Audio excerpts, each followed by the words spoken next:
Bismillah. Assalamualaikum warahmatullahi wabarakatuh. Hamdan syukranillah, salaman wa salaman ala rasulillah wa ala alihi wa sahbihi wa mawalah amalah. Bapak Ibu kaum muslimin muslimat, kita indah di Sawinamo, gadang indah di Bogalan, dan anak-anak kita yang mencatat sesuai jo karajokari pengurus yang sudah membuat judul dia malam. Maka malam kini judulnya adalah Nuzul Quran, dan kita patuh kepada apa yang telah dibuat. Itu dilakukan oleh pengurus selain mengindah adalah tujuan agar tidak terjadi tubrukan. Setiap malam judulnya itu kayak itu saya. Kadang-kadang lah termasuk 10 hari Ramadan kutiba sebab. Jadi untuk menghindari itu, maka pengurus yang mengurus dakwah itu membuat judul-judul setiap malam. Malam kini judulnya adalah Nuzul Quran. Nah Bapak Ibu hadirin sekalian, berbicara Nuzul Quran, Nuzul itu artinya bahasa Allah adalah turun. Jadi turun Quran. Tidak ada sepotong ayat dan sepotong hadis pun yang menyebutkan bahwa Quran itu turun tanggal 7 balik Ramadan, ada. Tapi ada semacam sindiran, Yaumal taqal jam'an, itu dalam Quran. Quran itu diturunkan di saat bertemunya dua golongan. Yaumal taqal jam'an, di hari bertemunya dua golongan. Nah setelah ditelusuri, rupanya yang dimaksud di Quran itu adalah perang Badar. Yang dimaksud adalah perang Badar. Dan perang Badar itu terjadinya tanggal 17 Ramadan. Nah kalau Quran menyebut, mereka beriman kepada apa yang kami turunkan pada hari Yaumal Taqal Jam'an, pada hari bertemunya dua golongan, atau pada hari perang Badar. Perang Badar itu 17 Ramadan. Maka ini dijadikan sebagai dalil untuk mempatok bahwa Quran itu turun pertama kali pada tanggal 17 Ramadan, pas di waktu Nabi kita bau muang sampai tua. Nah sebenarnya Bapak Ibu sekalian, tidak perlu ada satu perintah pun dari agama kepada kita sebagai umatnya untuk memperingati hari turun Quran pun ada. Tidak ada satu perintah pun. Sehingga di zaman Nabi itu tidak ada nuzul Quran pun ada. Bahkan di zaman sahabat tidak ada nuzul Quran kan. Hanya itu dibuat-buat kemudian oleh umat mutaakhirin, adanya satu acara yang namanya memperingati nuzul Quran. Sebab kita sebagai umat Muhammad itu agak doyan. Hari ikolah, hari itulah, hari ibu lah, hari pahlawan lah, hari Pancasila lah, hari-hari lah, segala macam. Akhirnya ditemukanlah dan awak pada Maulid Nabi namanya, Isra Mi'raj namanya, termasuklah diantaranya Nuzul Quran. Kalau lima diletakkan itu. Nah, itu diletakkan sebagai dalilnya adalah bahasa itu disuruh untuk mempelajari sejarah. Karena Al-Quran yang tabanya 30 juz, 6.236 ayat, 104 balai surat. Itu dari 30 juz Al-Quran, 21 juz itu sejarah sendiri. Hanya 9 juz yang tidak sejarah. 21 juz sejarah, kejadian-kejadian masa lampau, baik menyangkut dengan diri seseorang, baik orang buruk maupun orang elok. Orang buruk seperti Firaun, Qarun, Namrud, orang elok seperti para nabi dan rasul, maupun menyangkut dengan masalah negeri-negeri, bangsa-bangsa, kaum Ad, kaum Samud, Bani Israel, negeri Rum, negeri Habsyi, negeri Sabah. Itu semuanya diceritakan di dalam Al-Quran. Nah cerita yang ditampilkan dalam Quran itu tentu ada maksud dan tujuan. Apa maksud dan tujuan cerita disampaikan dalam Quran? Karena ada pelajaran di dalam sejarah itu. Makanya dikatakan perintah fasiru fil ard fanzuru kaifa kana aqibatul mukadzibin. Wahai umat Muhammad, wahai kita kasado alanyo, silakan berjalan di bumi. Makasihnya bacalah sejarah. Kemudian dari celah-celah sejarah tadi, tolong perhatikan apa akibat orang-orang bangkang dan apa lo manfaat yang diambil dari orang-orang yang elok atau orang-orang yang taat. Nah Bapak Ibu, kita sebagai orang yang falsafah kehidupan kita ABS SBK, adat bahasa di syarat bahasa di kitabullah, itu memang disabutkan baguru kanan sudah asamonya itu mambiak tua kanan mana, iya betul. Itu siapa ya Allah? Baguru kanan sudah mambiak tua kanan mana, itu kan belajar kepada sejarah itu. Nah, ternyata memang kalau kita belajar kepada sejarah, sejarah itu adalah the big teacher, Syekhul Kabir. Sejarah itu adalah guru besar, karena sejarah berkata apa adanya, mengungkapkan sesuatu tanpa basa-basi. Kalau beraja kepada seseorang, kadang seseorang itu pengecut, kadang tidak akan pernah lari dari kepentingan. Apalagi kalau kepentingan itu sudah menyangkut dengan masalah politik, kadang-kadang malah sejarah didustakan. Tapi kalau langsung awak beraja kepada sejarah itu sendiri, maka kita akan mendapat pelajaran yang bernas-bernas yang akan kita gunakan sebagai pedoman hidup di zaman kini.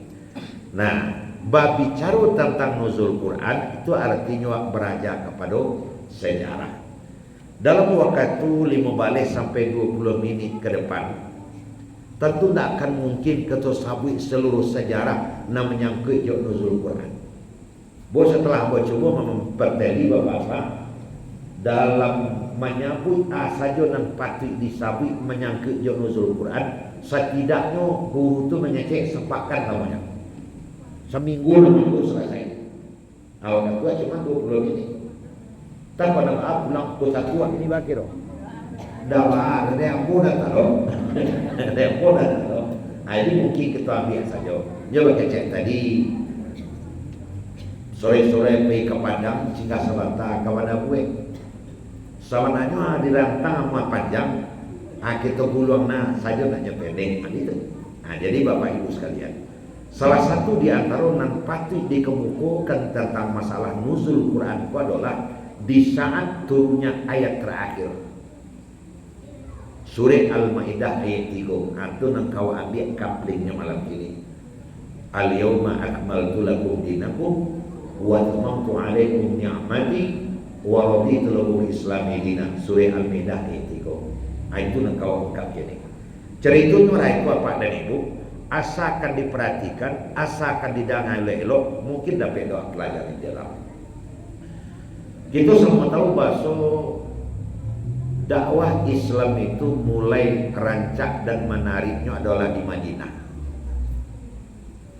Karena selama 30 tahun Nabi di Makkah, itu Nabi baru menyerukan kepada umat untuk menyembah Allah. Dan perjuangan Nabi banyak sekali kandas di jalan, tak tarung-tarung, tak hambek-hambek. Sehingga kita semua tahu dakwah pertama dilakukan oleh Nabi dengan jalan sembunyi-sembunyi, yang disebut dengan dakwah tustirran, dakwah sembunyi. 3 tahun lah punya dakwah sembunyi kan. Sebab kalau Batari Tarang musuh lebih banyak baru.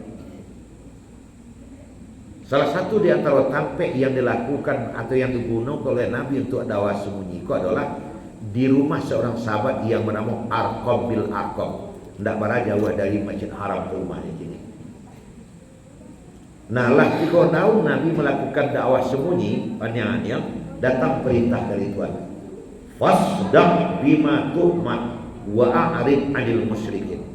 Hai Muhammad, berterus teranglah dengan apa yang aku perintahkan dan cepat-cepat palingkan dirimu dari orang musyrik. Nah, itu adalah sebagai satu tanda bahwa dakwah terang-terangan sudah diperintah.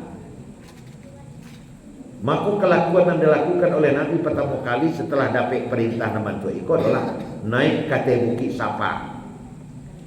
Nalah payung umrah jo haji kan awak Sa'i enggak. Sa'i itu antara Bukit aja, Bukit apa tuh? Antara Safa aja Marwah. Bukit Safa. Alun babantu kini lah. Antara Safa aja Marwah dengan Masjid Haram itu, sangkek itu dibateh di pasar baru. Jadi Bukit Safa dan Marwah itu belum nampak lagi secara terang dari Masjid Haram. Kalau ini kalah dalam masjid kesaduannya. Jadi tidak bisa perlu kau bayangkanlah bantu kini. Naiklah Nabi ke Bukit Safa. Setelah Nabi naik ke Bukit Safa, langsung Nabi, ya ma'syarul Quraisy, wahai orang Quraisy, ta'alau bina, berkumpul di siko. Saban tahu kumpul orang. Termasuklah di antara nama ummatu Abu Lahab. Apakah kalian percaya jika aku sampaikan kepada kalian bahwasanya besok pagi musuh akan menyerang kalian? Jawab orang banyak, kami percaya karena kau tidak pernah berdusta. Nah, kalau kalian memang percaya kepadaku, masuklah ke dalam agama yang baru saja aku bawa, yaitu Islam. Mendangankan Nabi majak masuk Islam, meninggalkan kebiasaan lama, tagaklah bulan. Ya Muhammad, tabat maka ya Muhammad. Hei Muhammad, celaka engkau Muhammad. Alihada jama'tana, hanya untuk itu kau mengumpulkan kami di sini? Kurang ajar katanya. Kau mengumpulkan kami supaya kami meninggalkan kebiasaan kami, agar kami menyembah Tuhanmu. Tidak ada cerita, hei bubar sadonya. Mereka pun bubar semuanya. Nabi tinggal sendirian. Nah, mulai semenjak itu apa ibu? Dakwah Nabi tetap ada tantangan-tantangan, tapi Nabi tetap bertahan. Nah, 10 tahun setelah itu di dalam pahit manis, Nabi dikejar, Nabi dilempar, sampai diusir. Paslah 10 tahun tak tahan lagi, akhirnya Nabi pindah ke Madinah yang dikenal dengan hijrah. Aku Bapak dan Ibu, sesampai Nabi di Madinah, dakwah disambut dengan baik. Sebab ketika Nabi berada di Makkah, orang Madinah itu ada sampai berdagang ke Makkah, mendengarnya keterangan Nabi dari Ka'bah. Karena yakinnya kan Nabi, kau rancak keterangan anak muda kau mah. Santiang ajaran agama nanya bawa kau. Kok pindah lagi ke Madinah, pasti disambut orang Madinah dengan baik. Bila lagi ke kemari. Dari seorang ke dua, dari dua ke tiga, lah banyak orang menceritakan Nabi di Madinah, sampai mereka bersepakat, kok pindahlah anak bujang tu kemari, anak muda tu kemari, kita sambut dengan baik. Ternyata makarullah wallahu khairul makirin, Allah juga sedang merencanakan itu. Akhirnya Nabi pun pindah ke Madinah. Setelah terlebih dahulu diutus beberapa orang sahabat untuk memberitahu bahwa Nabi pindah ke Madinah. Bagadang hatilah orang-orang Madinah menyambut kedatangan Nabi. Ya Nabi salamu alaik. Itu kan lagunya orang Madinah menyambut Nabi sampai di Madinah. Nah, Bapak Ibu hadirin sekalian, setelah Nabi berdakwah di Madinah, orang Mekah yang dulunya tidak atau belum memperkenankan ajakan Nabi, cie-cie pindah ke Madinah, cie-cie pindah ke Madinah. Jika orang kafir kurang ajar seledi di Mekah, kekuatan Nabi di Madinah sudah sangat dahsyat sekali. Akhirnya setelah Nabi berdakwah di Madinah selama 9 tahun, atau tepatnya tahun yang ke-9 dari hijrah, tapi kialah dari Nabi karena memang kondisinya sudah mengizinkan untuk kembali menaklukkan kampung halaman. Barangkailah Nabi untuk tentara sebanyak 10.000 orang menuju Makkah dengan tujuan Fathu Makkah, menaklukkan Makkah. Akhirnya pendek cerita Pak, Mekah pun ditaklukkan tanpa ada tetesan darah sedikit pun. Itulah yang diterangkan dalam surat Idza jaa nasrullahi wal fath wa ra'aitan nasa yadkhuluna fi dinillahi afwaja fasabbih bihamdi rabbika wastaghfir innahu kana tawwaban. Apabila telah datang pertolongan Allah dan kemenangan, kau lihat manusia masuk ke dalam agama Allah berbondong-bondong. Di hari Fathu Mekah atau penaklukan Mekah, orang katakuyan dan orang berbondong-bondong masuk ke dalam Islam. Nah, Bapak Ibu hadirin sekalian, itu terjadi pada tahun ke-9 Hijrah.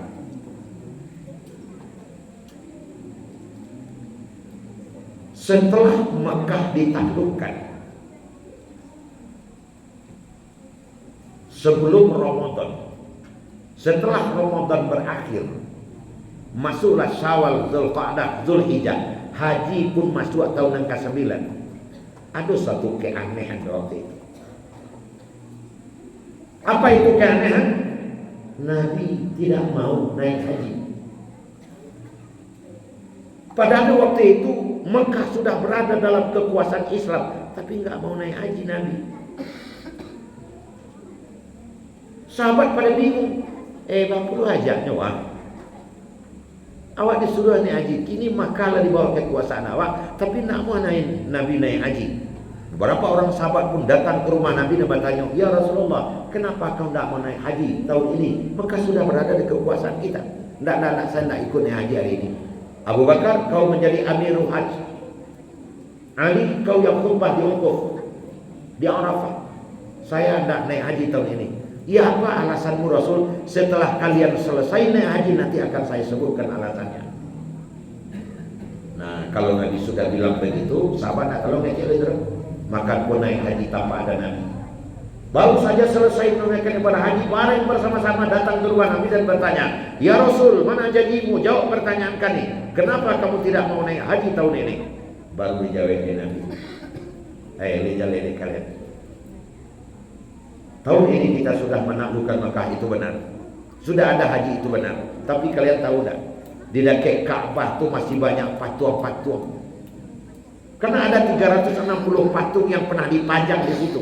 Ada Manata, ada Uzza, bahkan Safa dan Marwah itu awalnya nama patung itu. Akhirnya menjadi nama bukit. Kalian bersihkanlah patung-patung selama setahun ini, tahun depan saya naik haji. Oh, biku cerita. Maka selama setahun itu umat Islam di Mekah membersihkan patung. Berikut ibu cek surat At-Taubah ayat-ayat awal. Fasihu arba'ata ashur, hai orang-orang Mekah, Mekah sudah bawa kekuasaan kami. Fasihu arba'ata ashur, silakan kalian berfikir 4 bulan. Arba'ata ashur, silakan kalian berfikir selama 4 bulan masuk Islam atau pergi dari Mekah. Kepada orang kan, tapi yang masih tersisa masuk Islam atau go out from Mekah, berangkat dari Mekah. Kau nak dibunuh. Maka banyaklah masuk Islam, cie nang kali dihie nyolai kedua nak tinggalnya Mekah. Maka mulai semenjak tahun yang ke-9 Hijrah itu sampai hari ini tidak pernah lagi Mekah diinjakkan kakinya orang selain Islam sampai kini. Makanya nanti kalau kita pergi haji, kita umroh nalah ke situ mungkin lupa mencari dewa takrik tinggal, kan bisa saja tuh. Itu di pintu gerbang Mekah dari mana saja masuk itu ada 2 bahasa Arab dan bahasa Inggris. Bahasa Inggris just for Muslim, khusus untuk orang Islam, tidak boleh yang lain masuk. Kalau bahasa Arabnya khususan lil muslimin, khusus untuk orang Islam. Itu di pintu gerbang Mekah itu. Karena masuk ke tanah suci nggak boleh lagi, mulai semenjak turunnya surah Taubah itu. Nah Bapak Ibu, akhirnya tahun depan pun masuk, tahun yang ke-9, tahun yang ke-10 masuk. Setelah bulan Ramadan mereka sudah mulai mendekati Nabi, karena setelah Ramadan akan ada Syawal, sesudah Syawal akan ada Zulqa'dah, kemudian akan ada Zulhijjah. Rasul, benarkah kau naik haji tahun ini? Benar, saya akan naik haji tahun ini. Akulah cerita yang ingin aku sampaikan. Kalau sudah sampai cerita ceramah ini. Nah Bapak,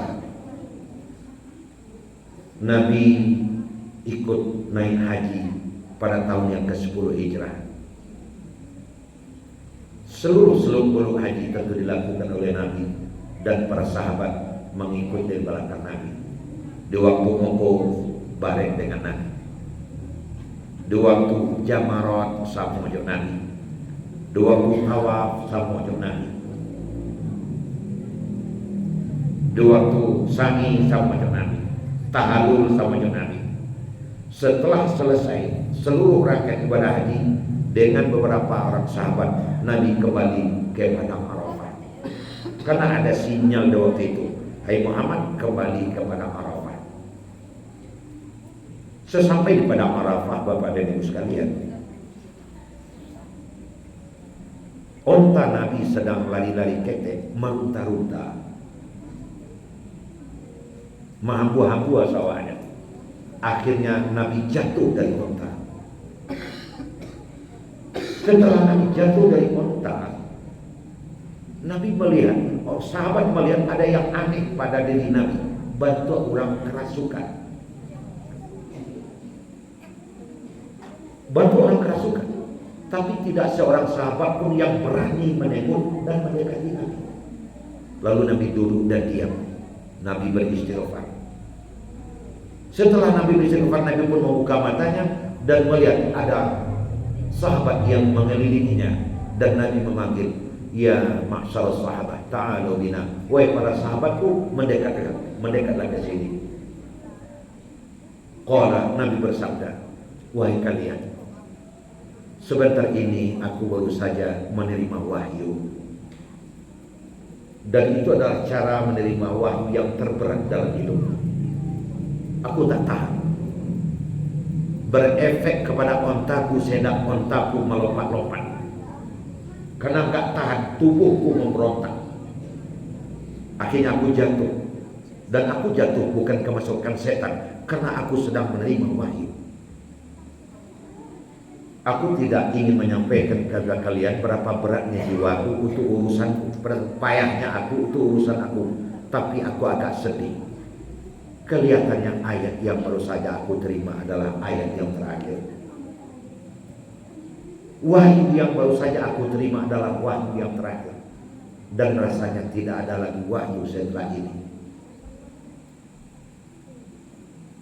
Sahabatku semua, al-yawma akmaltu lakum dinakum wa atmamtu alaikum ni'mati wa raditu lakum islami dinan. Hari ini aku sempurnakan agamaku untukmu, dan aku telah sempurnakan rahmatku, kurniaku untukmu, dan aku sudah rela Islam menjadi agamamu. Ini yang aku terima. Aku curiga wahai para sahabat, jangan-jangan tak lama setelah ini aku akan berpisah dengan kalian, dan aku pergi tidak akan kembali. Itu yang aku rasakan. Mendengarkan kecil Nabi yang terakhir, menangis. Mungkin setelah ini aku akan pergi meninggalkan kalian, dan aku pergi tidak akan kembali. Aku wafat. Menangis kesedualahnya. Sedang menangis kesedualahnya, orang menangis kok mendak. Gua tuh ada kata kepalanya. Mana gua kalau orang menangis, bantu apa mata gua bantu orang menangis. Ndak ada orang menangis, kena ada kata. Nabi cara diam-diam naik ke onta dan pulang, meninggalkan sahabat dalam keadaan menangis. Bapak dan Ibu sekalian, setelah mereka menangis, mereka lihat Rasul nggak ada lagi, tapi mereka yakin Rasul itu sudah pulang. Maka pun mereka bareng ke rumah Abu Bakar, berjalan kaki ke Makkah. Sesampai di rumah Abu Bakar, nyos sambung tangi itu balik. Tangi sambung, apa itu balik. Disambung menangis balik. Di waktu menangis itu disambung, ada seorang sahabat yang lewat di halaman rumah Abu Bakar. Tarana orang menangis, mengaku menangis bersama-sama, nyocalin diri dia. Tidak ada mayat yang terwujud. Tapi orang menangis, aneh. Biasanya kalau dia menangis, ada mayat terwujud. Kini kalau orang menangis, mayat ada terwujud. Ada apa? Rencana pergi ke pasar, langsung pergi ke rumah Rasul untuk mengadukan peristiwa itu. Karena mereka menganggap Rasul belum tahu. Assalamualaikum, waalaikumsalam. Oh, silakan kau naik. Ada apa? Rasul, saya tadi hendak ke pasar, lewat di depan rumah Abu Bakar, ternyata dan menangis bareng-bareng. Ada apa itu Rasul? Alim itu, aku sudah tahu. Apa kata Nabi dalam hati? Ini pasti tangis tadi yang disambung. Baik, temani saya, mari kita balik ke rumah Abu Bakar. Maka dengan sahabat yang mereka pasal tadi batalkan, mendampingi Nabi ke rumah Abu Bakar jadinya. Sesampai di rumah Abu Bakar, Assalamualaikum, Waalaikumsalam. Nabi pun naik ke rumah Abu Bakar dan langsung pergi ke tempat duduk di mana duduknya biasa kalau ke rumah Abu Bakar.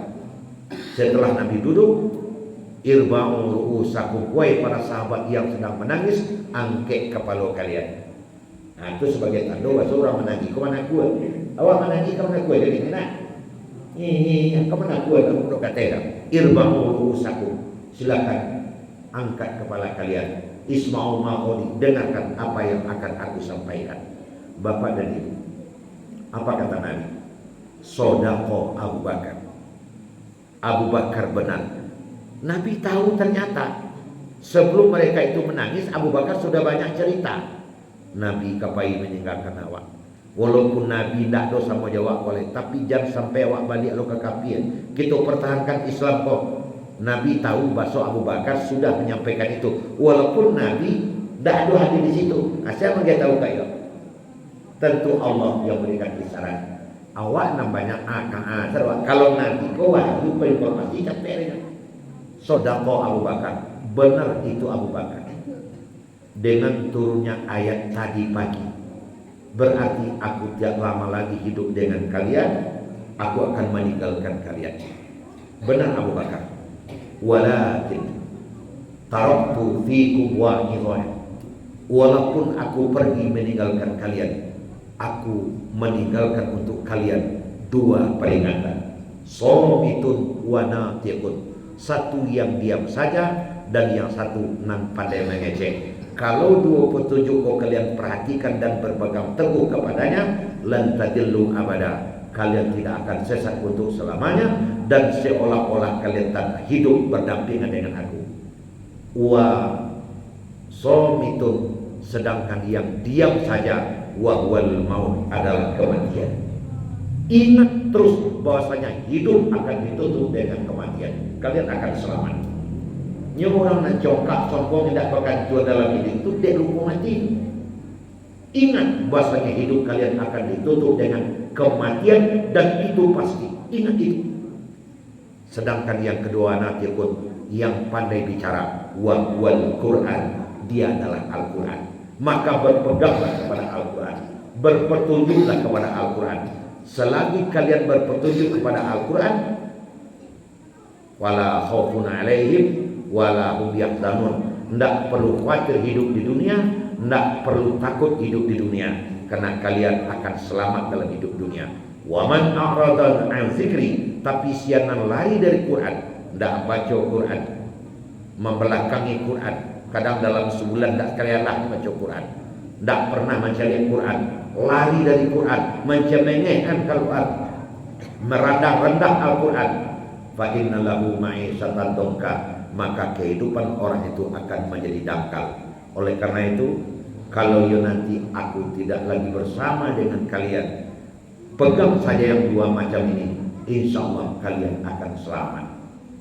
Bapak dan Ibu hadirin, kita di Indonesia, kita di Sumatera Barat, kita di Tanah Datar, kita bersyukur banyak program-program hari ini.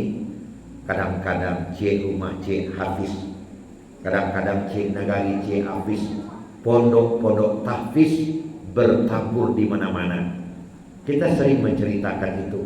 Nang kawak tanya ke diri awak adalah, lah do ko anak awak, lah do ko cucu awak, awak masukkan ke sini nang menghafal Quran salah seorang di antara mereka. Ini diawali dari situ. Bagaimana generasi kita ini kita buat menjadi cinta kepada Al-Quran. Iqra'ul Quran ya'ti yaumal qiyamah syafi'an ashabi. Kalau apa ibu kita sadonya lah pandai baca jam dalam 2 pelampek jam diajarkan oleh Allah kawat tu 6 dakwah pergunakan untuk membaca Quran. Makanya setiap Quran ku ada batik. Betul. Kau pak ibu kan ada batik, Kau gunanya adalah nanti dibaca malam tadi lah sampai 5. Sambung tu balik. Sambung, khatam pulang balik. Tak pandang bulu, nak ketek, lah kadang lah tua. Baca Quran. Ya, Pak mana baca Pak? Dia lah tua mana malah harus banyak baca Quran. Jadi siapa saja kita di mana saja Awal dari segala-galanya kepada Al-Quran adalah membaca Al-Quran. Ujungnya mempelajari Al-Quran secara mendalam. Makanya Pak Ibu, kita apresiasi kepada seluruh yang berkesibukan untuk membuat MTQ Musabaqah Tilawatil Quran. Itu adalah salah satu upaya yang dapat dilakukan untuk melestarikan Al-Quran di tengah-tengah kehidupan awak. Awak bersyukur di Minangkabau ada tradisi khatam Quran. Diarah-arah anak waktu menjadi kebanggaan bagi orang tua kalau anaknya ikut khatam Quran. Nyubara arak tuh gunanya kan itu tuh. Supaya nampak anak sian adalah satu, anak sian anak lu. Tuh soalnya itu. Ndak bara-arak buat kerencana kata tuh. Untuk anak kita tahu kurang banyak. Ada seorang bapak dengan anak tagak di pintu, itu sama badang dia mulai ikut khatam. Ang bapak lu jalan, rajin mengaji. Tuh gunanya tuh bara-arak. Mempacaliakan kurang banyak supaya generasi kita cinta kepada Al-Quran. Itu diantaranya apa dari itu. Awak kini banyak nang sasak dah doa, nang sakit dah doa. Nah, satu-satunya ubek sakit dah doa itu adalah Al-Quran. Syifa lima fisudur. Paubek ananado di dalam hati. Kalau dah doa ndak diubek ke Quran, terompa hilang di masjidnya 3 bulan tak makan. Buat ni. Kenapa tuh? Karena udah doko sasak. Membudui kawan-kawan sekate amal tanggal 2 tahun tak menyapuinya. Kan sampai mana kalang tu. Kenapa? Karena Quran tak dibaca. Nah, oleh karena itu bacalah Al-Quran Bapak dan Ibu, dan itu diantara hikmah yang dapat kita sabui terkait dengan tilawatil Quran, terkait dengan nuzul Quran di setiwa tampil nanado di dunia Islam pada saat ini.